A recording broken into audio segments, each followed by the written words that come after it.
to Mo Talks. I'm Dylan. I'm Jamil. And I'm Hannah. Today we have a very special guest. Her name's Hannah. Hannah, would you like to maybe introduce yourself today? Yeah, I'm Hannah. I am fundraising coordinator here at Mosaic, and I'm joining the guys today. Awesome. Yeah, we're really looking forward to this episode.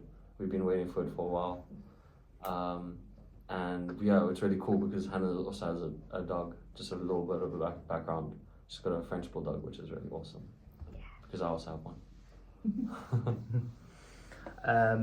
So what is your keep well tip? So I was thinking about this. I was thinking about what I do for myself. I think looking after yourself is number one. You know, just being good to yourself, being kind to yourself. You do it for other people quite often, but you need to look after yourself. And I was thinking about what is a practical tip. If I'm ever feeling really low or really down, just get out of bed, make your bed, and you've already achieved something. Have a shower if you can, and then you've already done something then, and then try and start your day. Just get yourself up, do something healthy, have a glass of water or something like that. I need to take my own advice. But yeah, just keep it simple. Don't overthink it. Don't give yourself too many things to try and achieve. And yeah, that's what I'd recommend. Do you like tea or coffee? I'm a tea drinker. Never been a coffee drinker. Me too. Yeah, tea. We're all tea drinkers then. Tea all round. What's your favourite tea? I like Yorkshire tea. Ooh. I like matcha. Matcha, yeah. Yeah. Apparently it's quite good for like energy and it's got like L-theanine in it. Yeah. Or theanine, and it's really good for like sustained energy. Yeah. What Slow do you like? release. Yeah. If I'm feeling fancy, I'll go for an Earl Grey. If I'm at a hotel or somewhere. Just a classic warm tea. My nan drinks Earl Grey. I am quite an old lady. I have quite a lot of old lady tendencies, yeah. That's me. Nice.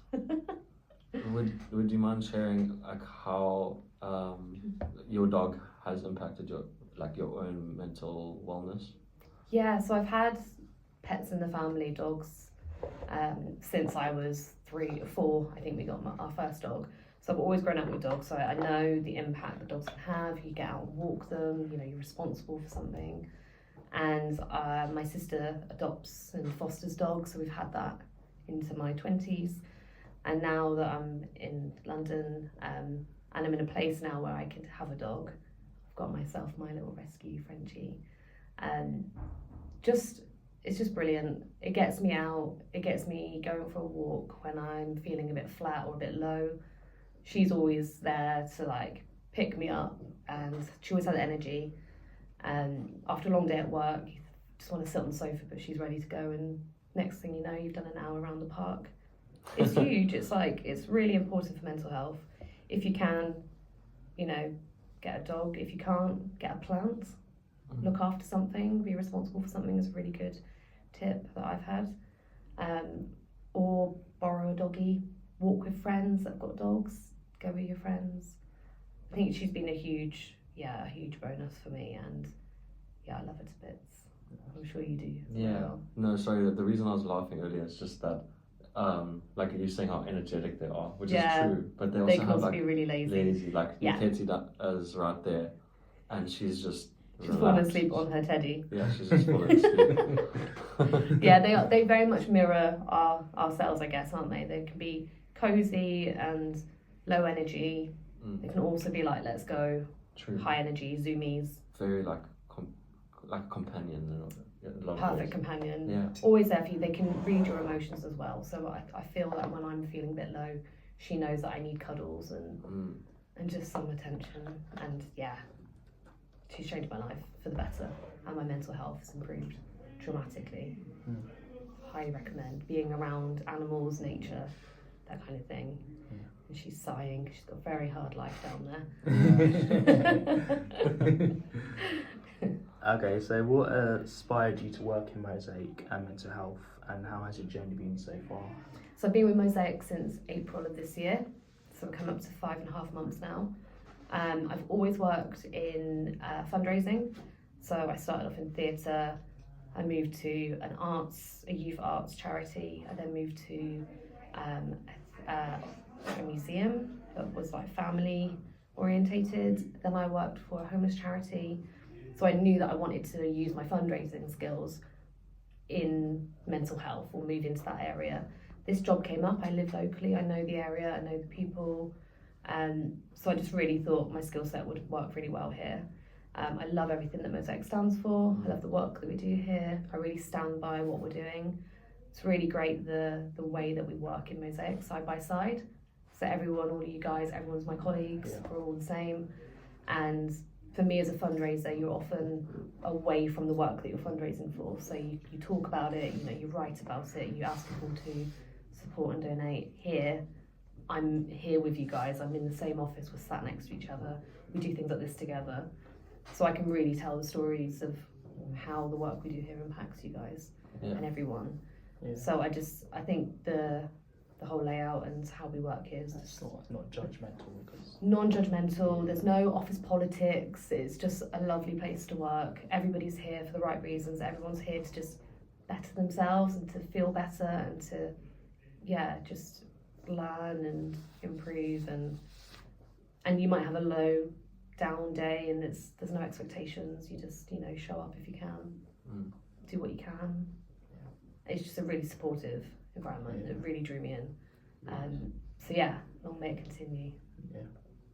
So how would you, going on that, what you said, like how would you describe like a typical day at Mosaic Clubhouse? So as a fundraiser here, my typical day would be, so we start at 9, we have a morning meeting, which is for everyone, members, staff, anybody who wants to come, doggies, and then go through the day. So it's just a really nice time of the day just to have a quick catch up with everyone, see what's on the agenda for the day, and any highlights, any big achievements that we can share, because we don't always see each other throughout the day. We'll be in different spaces, in the kitchen and in the B&A unit. So it's just a real nice quick catch up in the morning just to check in with everybody. Then my next probably be logging on, checking emails, see if we've been successful with any funding. I subscribe to quite a lot of charity platforms, so I'll get updates from the sector in mental health, in charity, like across the whole field, just seeing if there's any funding out there, what's the latest that's going on. Then I'll probably get stuck into an application that I'm working on, so asking funders for money, put together cases of support. I'll often help out members, or I'll seek some support with my application, so I might need some data or a quote or things like that. It's a lot of writing, but I really enjoy it. And then also on the flip side, I work with trying to onboard corporate partners and community fundraising. So we're also branching out and reaching out to corporate partners and businesses locally and across Lambeth. So putting together a corporate deck, sending out emails, doing research, a lot of research is my role as well, which I really enjoy. And working alongside members, so supporting people as and when I can. I'm not an engagement worker, so I don't have people that I work directly with, which is actually quite nice. It means I'm just kind of general, across the board. Anyone can approach me, I can work with anyone, which any member of staff can, but it's, and then hopefully get some money and some funding for this place. Yeah. How did you get learning skill with fundraising? Did you go to university? So I did theatre and film at university, at Bristol UE, and so I really wanted to go into behind the scenes of film. It just didn't lead that way. I worked at the Theatre Royal in Plymouth when I finished. I graduated and went back home to Plymouth, worked there for a few years. Then I upped and left and moved to Australia. Did 2 years there in Melbourne. How was that? Yeah, it was brilliant, as you'd expect. I did 2 years there, worked at the Australian Ballet. It was brilliant. I did my farm work, which was hard, 88 days of farm work. But I used Tessitura, which is a CRM system like Salesforce that we use here. And it kind of just led me to my next job. And I found my way I was good at fundraising. I got seconded when I was at the Theatre Royal.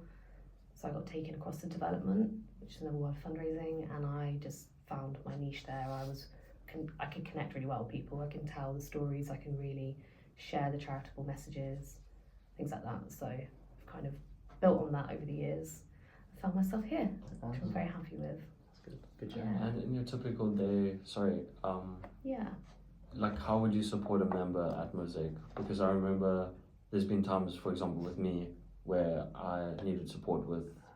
Helped with a poster, wasn't it? Yeah, I was trying to post something for mine.org, like another charity, and then you helped me with like creating the poster and like how else do you help members? Yeah, so that's the perfect example, and that's the beauty of my role is I've got my own work to get on with, and I've got like deadlines and targets, but I can also pause things. I'm working on a big application, but it's like writing an essay every day, so you can just kind of pause it and take a break. So it actually helps me as well to take a step back. For example, with you, we helped with the poster, didn't we? We went onto Canva, created a poster for Mind, because we were going to do different fundraisers throughout the year, and just supporting with that. I've helped members. I helped our member Rio with an application. I helped him with all his documents that he needed for a course he was starting. What else have I helped him? I've helped people with Salesforce, like logging activities on there. Members have helped me with research. They've helped do some corporate research for me. So we're trying to give everyone a taste of different areas of work, because people might be interested in fundraising or marketing or posters and design, things like that. So yeah, I'm here to help or signpost people. If I can't help, I'll take a message and I'll grab one of the other colleagues when they're free. But yeah, I'm always open. I've been in the kitchen working. My first week, I've cleaned the toilets, I've done reception, I've set up rooms for people. You just get stuck in here, which is the beauty of it, and everybody does, all members do. Sorry, I'm just looking at the really cute dog that's stretching on the floor. So yeah, it's a real mix, my job, but I've got my core job, and then I can kind of do things around the side, which I love. Awesome. What are some common misconceptions about mental health that you encounter in your work? So I was thinking about this, and common misconception I think is that when people think of mental health, they think that it has to be some big disaster or something's gone dramatically wrong for you to have mental health or need support. It doesn't. It can affect you at any time or any, and I'm not an expert in these things, it's just my personal experience. It can affect you at any level, at any point in your life. It can be something small but be really impactful for you. And it's not linear mental health. It can, it's all over the place. Some days you can feel on top of the world, other days you can't get out of bed, you can't face anyone, you can't reply to a text, things like that. And I experienced that myself. And I think that's a common misconception is, and maybe here as well, people think that they have to hit rock bottom to ask for help. You don't. You can ask for help at any point, and that can often help you stop, relapsing or feeling worse. And I think at any point, just get help if you need it, or just speak to somebody. Yeah, I'd agree with that. Can you share a memorable success story from your time at the Mosaic Clubhouse? So I've only been here, as I said, 5.5 months, but it's been some really great highlights with the garden party. We raised those for the marathon. Personal success story to me is I've got some funding in, so it's really great. Never done trusts and foundation funding before in my roles. I've been more corporate, individual, community fundraising. So this has been a new area of fundraising for me. I've just got stuck in, and I'm really enjoying it. But yeah, we've had a couple of wins, which is really exciting. So some money coming in from a few different funders.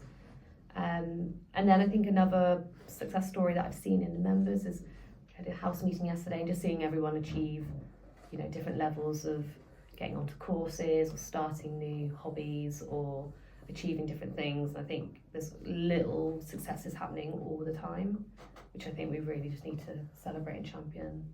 It could be something really small, it could be anything, and that's what I really love about this place is, everyone's just busy. It's great. Sounds really busy. Yeah. You're part of it, guys, yeah. You're doing this. So have you got a favourite book that you've read? Okay, so I was thinking about this. I did make some notes because I can't remember the thing.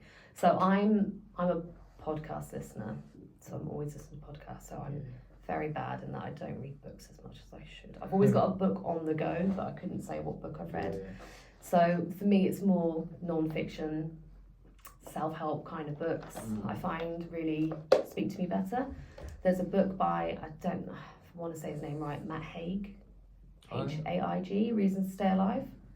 So that's about this guy that's suffering with depression, rock bottom, and how he's just turned it around. And it's just a really nice kind of raw story about his life, really.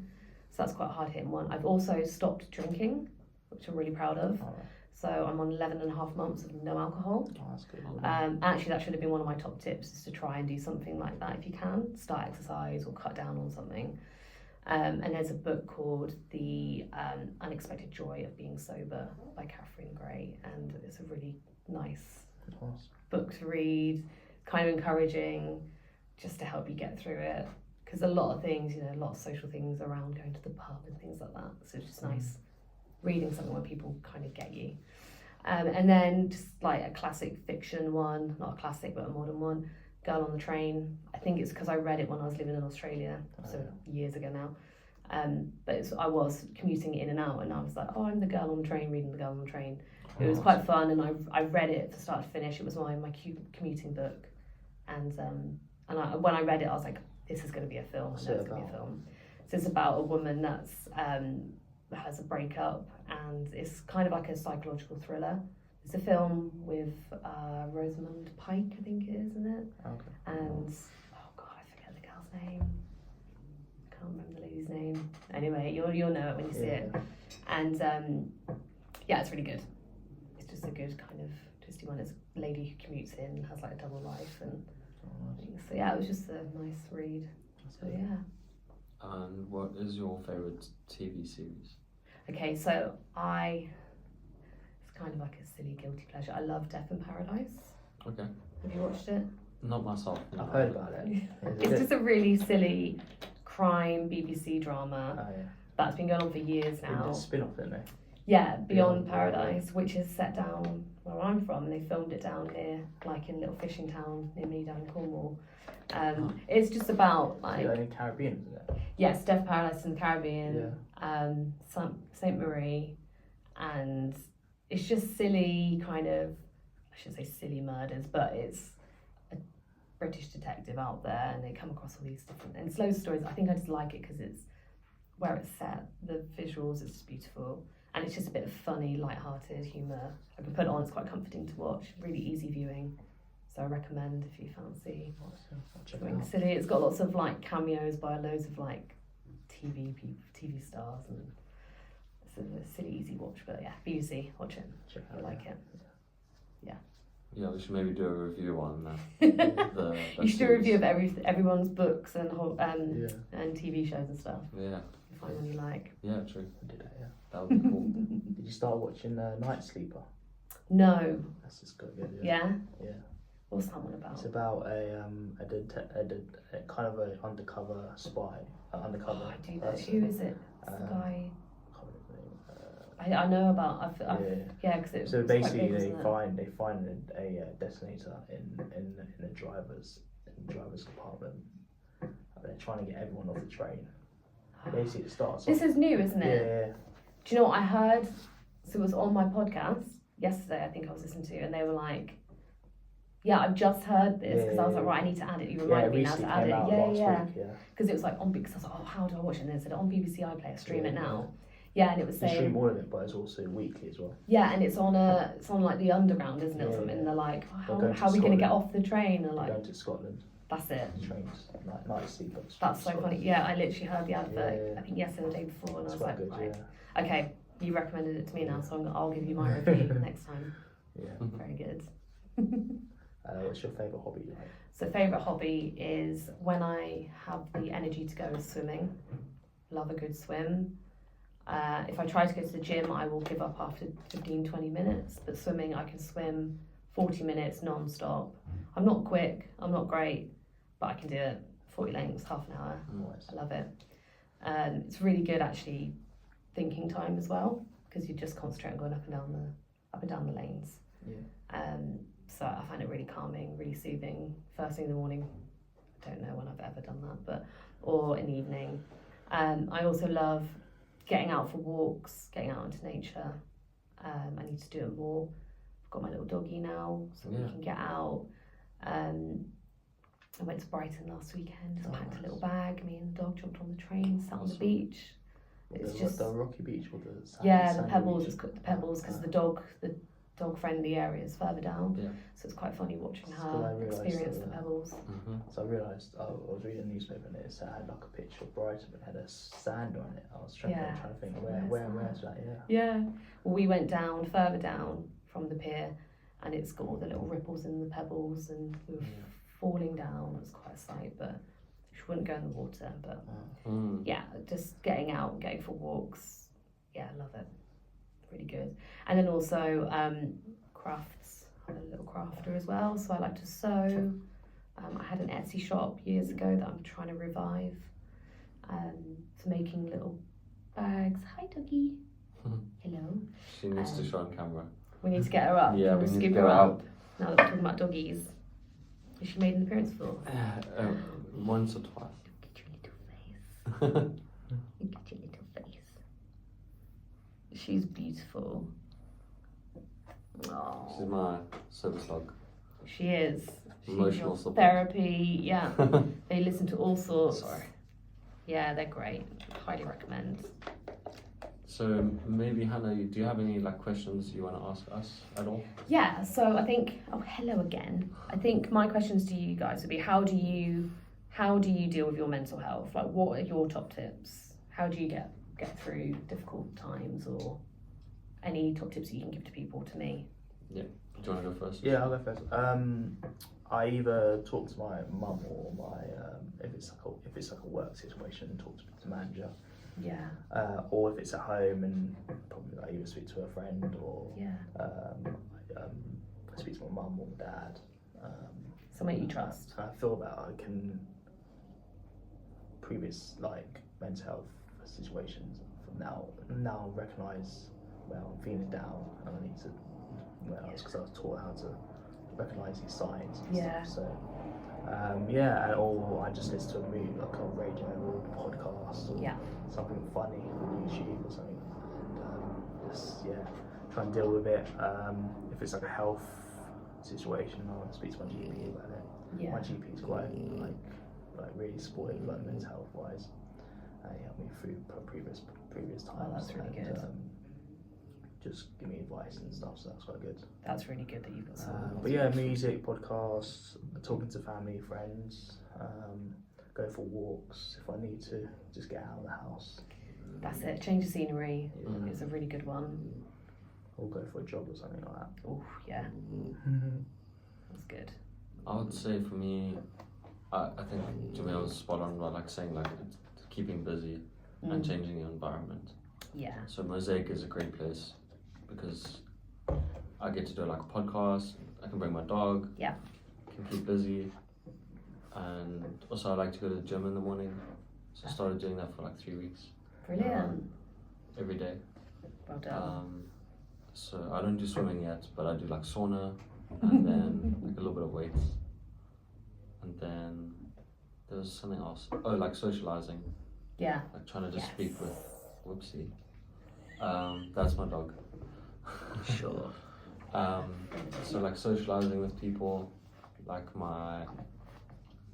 either my girlfriend or Jamil or like people at Mosaic, and like also random people in the streets, like because I have a dog, like Yes.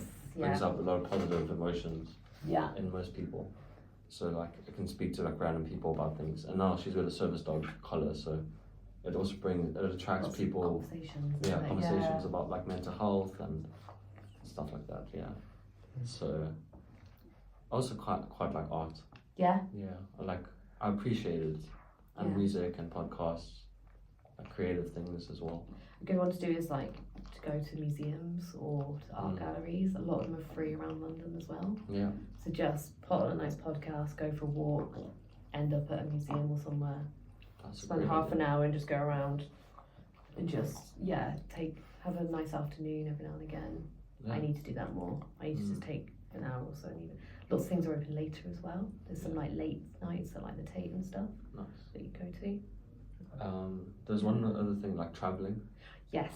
I love traveling with my dog, Yeah. especially. She's going to southeast England towards, where was it, Folkestone? Yeah, nice. So we're Let's gonna see. go to the sea Win there. Chelsea. Win Chelsea Chelsea. and Lovely. Rye this weekend. So that should Amazing. be exciting with her. Every day is a new adventure with a dog, isn't it? I know. It's a new experience.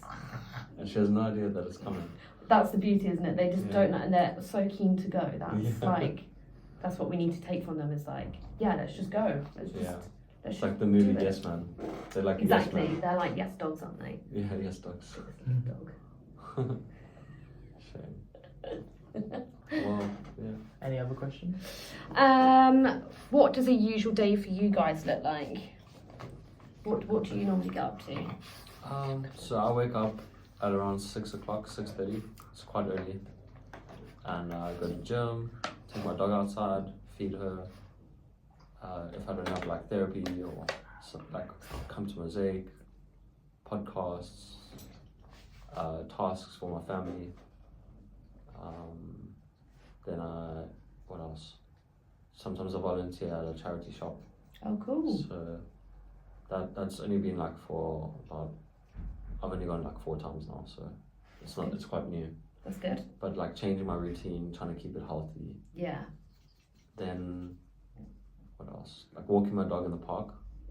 I usually go to Clapham Common, so Oh, perfect. I enjoy it there. Yeah.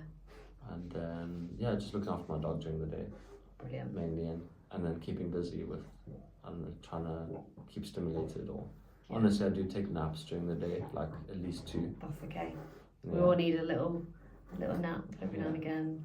Recharge, and then you're ready to go again. Yeah, and Nice then time out. sometimes, I mean, eating I find quite difficult. Like regularly making sure I'm like well fed, you know. Yeah. So I try and also shop, which I should probably do like beforehand and shop more in advance. But I end up doing it only for like 2 days or 3 days at a Yeah. time. So I'm always also like going to the shops to like Sainsbury's and like trying to get some more food, trying to make something. Or if I'm feeling cheeky, I go to like a cafe and enjoy myself like a matcha or and just relax it with my dog. Yeah. Listen, Yeah, that's my routine. time out. Beautiful. How about you? So I usually wake up at around 7. Depends if it's Mondays, I go to Mosaic to newsletter meeting at 11. So I sometimes walk across the park. Oh, nice. Takes like 40 minutes to walk across the park. Perfect. So I do Good that. exercise, yeah. And then Tuesday, then I've got work in the afternoons around 3.